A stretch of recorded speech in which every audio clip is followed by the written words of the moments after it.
এক নাম্বার, বাবা মার দোয়া নেবেন। মা যদি বেঁচে থাকে মায়ের পায়ের নিচে বসে থাকেন, কান্নাকাটি করেন। মারা অনেক সময় বয়স হয়ে যাওয়ার কারণে একটু উল্টাপাল্টা বলতে পারে, এটা মনে কিছু নেওয়া যাবে না। মা তো বলতে পারে, পা ধরে তাকে মাপ চান, ক্ষমা চান, মায়ের দোয়া নেন, জীবন বদলে যাবে। কোথায় যাবেন আপনি চিন্তা করতে পারবেন না। বাবা বেঁচে থাকলে বাবার দোয়াটা নেন। 2 নাম্বার হচ্ছে অধ্যাবসায় লাগবে, অধ্যাবসায়টা লাগবে, এবং কিভাবে পড়তে হবে সেটা আমি বলেছি, সিস্টেমটা আমি বলেছি। নাম্বার 3, গোপন গুনাহ ছেড়ে দিতে হবে, গোপন ইবাদত করতে হবে।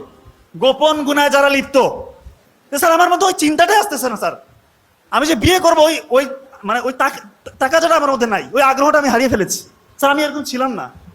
এই জন্য দয়া করে কেউ যদি এর আশেপাশেও থাকেন, দূরে থাকেন ভাই, ধ্বংস হয়ে যাবে। এমন গোপন গুনাহ এটা, এমন ভয়ঙ্কর ভয়ঙ্কর রোগ আপনার হবে যেটা বংশে আপনার হয় নাই কারো, এবং এমন রোগ আল্লাহ মাফ করে হতে পারে যেটা কাউকে শেয়ারও করতে পারবেন না। এই জন্য গোপন গুনাহ ছেড়ে দেন, আল্লাহ তাআলা খুশি হয়ে যাবে।